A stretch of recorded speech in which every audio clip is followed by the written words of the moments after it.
네, 경제 현안을 보다 쉽게 풀어보는 경제 읽기 시간입니다. 오늘도 다양한 경제 이슈들 김대호 경제학 박사와 짚어보죠. 어서 오십시오. 네, 반갑습니다. 네. 자, 요즘 분위기가 좀 좋지 않은데 경기가 그래도 그나마 좀 다행인 얘기 좀 먼저 해보겠습니다. 삼성전자 얘기인데요. 올해 3분기 시장 기대 이상의 실적을 냈습니다. 올해 들어서 첫 조단위 영업이익을 냈네요. 예, 3분기 그러니까 7월 달부터 9월 달까지의 성적표 잠정치가 나왔는데요. 삼성전자 스스로 밝히기를 이 7월부터 9월까지 세 달 동안 3분기에 2조 4천억 원의 영업이익을 냈다. 영업이익이라는 게 벌어들인 돈에서 그 돈을 벌기 위해서 들어간 비용을 뺀 거고, 이게 사실 이제 그 기업의 실적이라고 볼 수가 있거든요. 자, 2조 4천억 실적을 냈다. 이게 지금 앵커님 말씀하신 대로 2분기에 6천억 원 정도 됐거든요. 네, 네. 그러니까 한 분기 전에 비해서 거의 4배 가까운 이 실적이 났다. 많이 뛰었어요. 그래도 예, 그렇죠. 지금 삼성전자 실적을 그림표에서 보시면 파란색 막대 그래프 중에서도 좀 아래쪽 부분에 있는 좀 더 짙은 색 부분이 영업이익이거든요. 그러니까 영업이익이 전체적으로는 적게 표시가 돼 있지만 어쨌든 지난 분기보다 올라갔습니다. 또 좀 큰 막대 그래프는 매출인데 매출은 물건을 판 총량의 금액으로 환산한 겁니다. 네. 이게 이제 전분기 대비 6월 달, 4, 5, 6월 달에 비해서 12% 증가했어요. 이렇게 이것만 보면 적어도 이 2분기에서부터는 올라갔으니까 반등을 한 것이 아닌가, 바닥을 조금 치고 올라간 것이 아닌가, 이렇게 분석할 수도 있고요. 좀 낙관적인 사람들은 삼성전자가 바닥을 친 것이다, 이렇게 보기도 합니다. 그러나 이 지표를 1년 전인 지난해 보통 통상적으로 1년 전 대비 연간 성장률이 얼마냐, 이것을 더 많이 의존하고 있거든요. 거기에 비하면 바로 1년 전에 삼성전자의 영업이익은 10조가 좀 넘었습니다. 그러니까 세 달 동안 10조 8,500원 돈을 번 거예요. 10조 8,500억. 근데 이번에 2조 4천억을 벌었으니까 이익이 77%가 줄어든 겁니다. 그때에 비하면요. 그렇죠. 그러니까 1년 전에 비한다면 23%만 챙겼다. 그렇죠. 상당히 처참한 성적이라고 볼 수가 있죠. 또 매출도 바로 직전 세 달에 비하면 12% 늘어났지만 1년 전에 비하면 매출도 12.7% 줄었어요. 그러네요. 그런 각도에서 이게 과연 진정한 의미에서의 바닥 탈출이냐? 아직은 조금 더 가야 된다. 회복의 기미를 보이고는 있지만 네. 갈 길은 아직도 남아있다, 이렇게 볼 수 있고요. 자, 이거는 지금 전체적으로 삼성전자란 회사는 전자에 관련된 여러 가지 업종을 동시에 하고 있습니다. 반도체, 모바일, 디스플레이 등등 우리나라 전 세계 전자업체 중에서도 이렇게 다양한 업종을 하고 있는 회사를 찾기가 어려운데요. 이 모든 것을 합할 때의 성적이에요. 우리가 지금 관심을 갖고 있는 것은, 특히 관심을 갖고 있는 반도체거든요. 그렇죠. 반도체는 그 분량 자체가 워낙 크고 한국 경제에서 차지하는 비중이 워낙 방대하기 때문에 한국 경제가 상저하고 정말 하반기가 좋아지려면 반도체가 좋아져야 돼요. 그 반도체는 어떻게 됐냐? 삼성전자가 분야별 실적은 아직은 발표를 하지 않았습니다. 이것은 한 20일 정도 돼야 나오는데요. 현재 발표한 것을 역계산해서 전문가들이 추정을 해보면 반도체 부분에서는 약 적자가 2조 5천억 정도 돼요. 아직도요? 예. 그러니까 반도체 바닥이라고는 얘기할 수가 없는 것입니다. 삼성전자 전체로는 바닥을 좀 돌파했을 수도 있겠지만은 반도체는 여전히 적자단 말이죠. 그것도 분기 적자가 2조 5천억. 그런데 이 또한 1분기의 적자가 4조 5천억이었거든요. 2분기는 4조 3천억. 거기에 비하면 반으로 줄었잖아요. 그랬네요. 그런 면에서 이 또한 좀 서광을 비칠 수가 있다. 좀 희망을 가질 수가 있다, 이렇게 볼 수가 있습니다. 이제 이런 속도로 간다면 반도체가 적자에서 흑자로 돌아서는 시점은 내년 2분기 정도가 될 것으로 추정이 돼요. 그러니까 내년 올 4분기에는 어렵고 적자 규모가 한 1조 원 정도로 줄고 내년 1분기에는 거의 플러스 마이너스가 제로가 되는, 그리고 2분기에는 이제 적자에서 흑자로 달성할 수, 이것은 다른 변수가 없이 현재의 조건이 그대로 유지된다고 그러면 어쨌든 저 건너편에 터널의 끝이 보인다.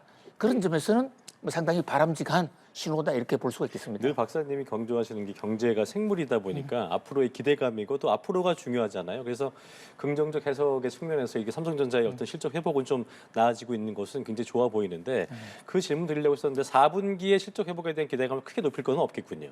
일단 내년까지 넘어가겠군요. 그죠? 그렇지만 4분기도 말이죠. 영업 이 반도체의 적자가 1조 정도로 줄어들면 1조 정도 줄어들면 3분기에 2조 5천억인데 4분기에는 적자가 1조 줄어든다. 이것은 상당히 회복이고요. 그렇군요. 또 전체적인 면에서 보면요. 삼성전자의 이 경기 부진이 예. 언제부터 시작됐냐면 지난해 4분기부터 시작됐습니다. 지난해 4분기에 영업이익이 3분기에 10조이던 것이 4분기에 4조로 푹 내려앉았거든요. 그리고 올 1분기, 2분기 참사를 빚었는데 작년 4분기가 4조로 낮았기 때문에 올 4분기에는 웬만큼 이익을 거두면 플러스로도 그러니까 전체 이익 면에서는 플러스로도 전환될 수가 있습니다. 반도체는 물론 여전히 아직은 좀 적자지만요. 뭐 그런 면에서 3분기보다는 4분기의 회복 속도가 좀 더 빠를 것으로 보입니다. 그렇군요. 알겠습니다. 자, 그리고 국제통화기금 IMF가 내년도 우리나라 경제 성장률 전망을 올해 7월도 별로 높게 안 잡았었는데 0.2%더 낮게 조정을 했습니다. 그러니까 이제 앞서 한국은행 같은 경우도 내년 성장률 전망치를 2.2%로 제시했었잖아요. 그러니까 주요 경제기관들이 앞다퉈서 이제 내년 한국의 성장률을 낮춰 잡고 있는데 현재 침체 분위기가 당분간 지속될 것이다라는 어떤 그런 분위기가 지속되고 있는 걸까요? 어떻게 좀 봐야 될까요? 예, 현재 IMF 국제통화기금이죠. 세계 중앙은행의 중앙은행에 대해서 세계 중앙은행이라는 그 별칭도 갖고 있고 실제로 각국의 통화 정책을 조율도 하고 또 각국의 돈도 빌려주고 각국의 자료도 수시로 받아봅니다. 그런 면에서 IMF 경제 전망은 상당히 공신력이 높아요. 정기 총회를 가을에 하는데 맞아서 1년에 한 번씩 발표를 합니다. 중간중간에 분기별로 한 번씩 발표하지만 사실 1년에 이번 달에 발표하는 이게 가장 중심되는 지표거든요. 자, 이 지표를 보면 한국의 올해 성장률은 뭐 예상대로 1.4%, 이제 올해는 얼마 남지가 않았습니다. 그런데 이제 내년이 우리한테는 더 관심인데 내년 성장률이 3개월 전에는 IMF가 2.4가 될 것이다 라고 얘기했는데 한국의 내년 성장률을 0.2%포인트 더 낮추었습니다. 그런 면에서 한국 경제가 3달 전보다 전망이 조금 더 안 좋아졌다 이렇게 볼 수가 있습니다. 예. IMF는 그 원인에 대해서는 뭐 구체적으로 언급하지는 않았습니다. 그런데 이제 정부 관계자, 우리 기획재정부 관계자는 아마도 중국이 잘 안 되니까 중국 수출이 좀 감소할 것으로 해서 우리나라의 성장 전망치를 조금 낮아 잡은 것이 아니겠느냐 이렇게 보고 있는데요. 예. 한국은행도 최근에 우리나라의 내년도 성장 전망을 2.2%로 낮추었거든요. 그러니까 IMF 전망이나 한국은행의 한국 경제 전망이 두 개 다 똑같습니다. 그 얘기는 IMF가 한국은행의 전망치를 신뢰한다는 얘기고 뭐 특별히 어떤 한국을 꼭 집어서 한국이 아주 어려울 것이다. 이렇게 전망한 것이라고는 볼 수가 없고요. 한국의 금융기관이 보는 대로 IMF도 내년에 조금 줄어들 것으로 봤다. 이렇게 볼 수가 있습니다. 전 세계적으로 볼 때는요. 지금 금리의 계속된 인상으로 인해서 경기 침체가 오지 않느냐라는 그런 우려가 있었던 걸 생각하면 IMF 전망은 당초 예상보다는 그렇게 화끈하지는 않습니다만은 그래도 전체적으로 경제가 서서히는 회복되고 있다. 사실 2.2%라는 성장률도 그렇게 나쁜 것은 아니거든요. 다만 다른 나라하고 비교할 때 특히 일본은 지금 발빠르게 성장을 하고 있는데 일본보다도 성장률이 좀 뒤지고 미국보다도 우리가 성장률 전망치가 조금 뒤질 수도 있다. 예. 뭐 그런 면에서 좀 분발할 필요가 있는 것으로 보입니다.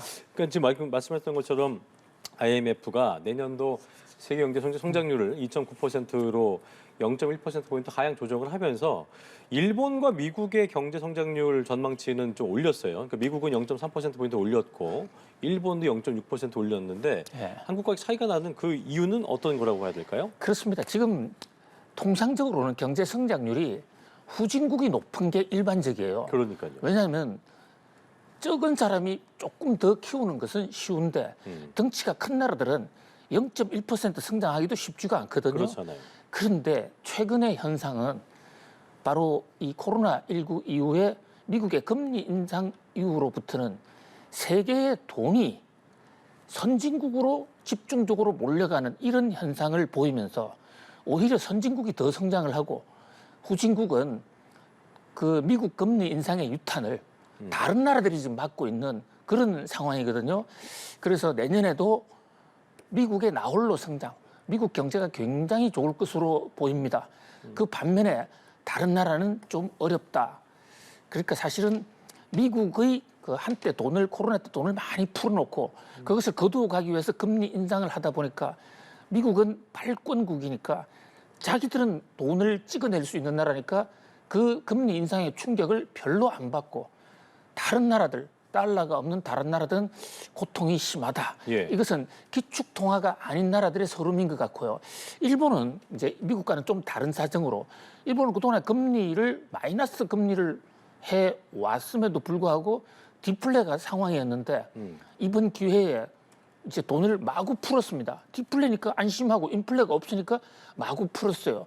그 효과가 돈을 푸니까 수출이 늘어나서 예. 그 결과 미국의 일본의 성장률이 올라서 결국은 한국을 뭐 한 당분간 좀 추월할 것으로 보입니다. 그렇군요.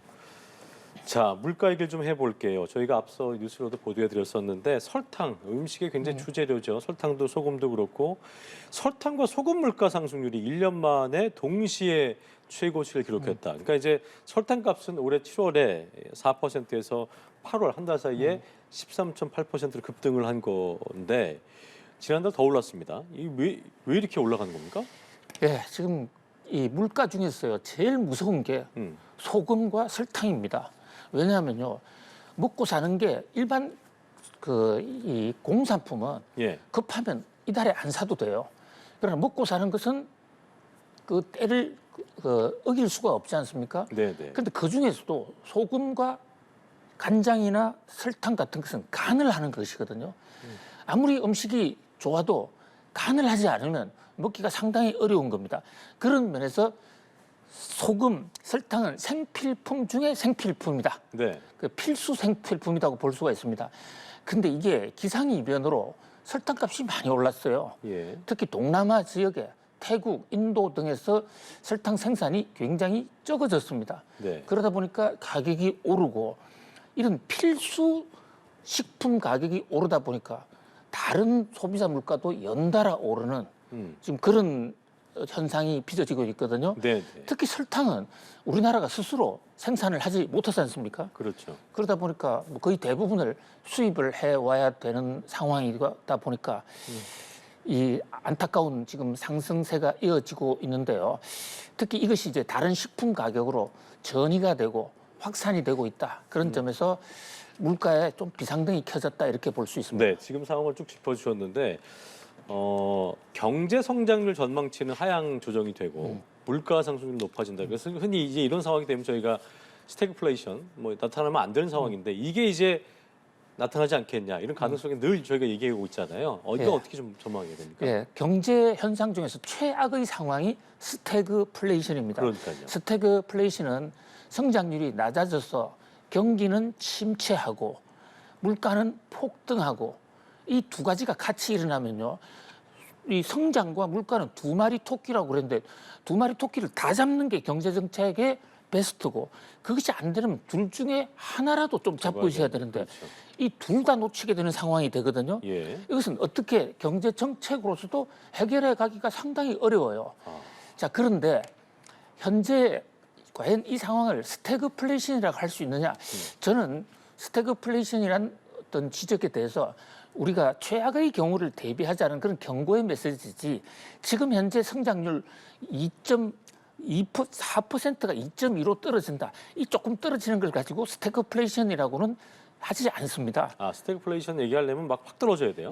성장률이 마이너스로 된 상태에서 이게 6달 이상 가는 것을 우리가 학문적으로 그렇군요. 스태그플레이션이라고 그러는데 2.2% 성장도 실질 성장률 기준이거든요. 그것도 매우 높고 물가도 현재 지금 3%대인데 한때 6%대에 비한다면 물가도 여전히 높기는 하지만 스태그플레이션을 우려할 정도 수준은 아니다.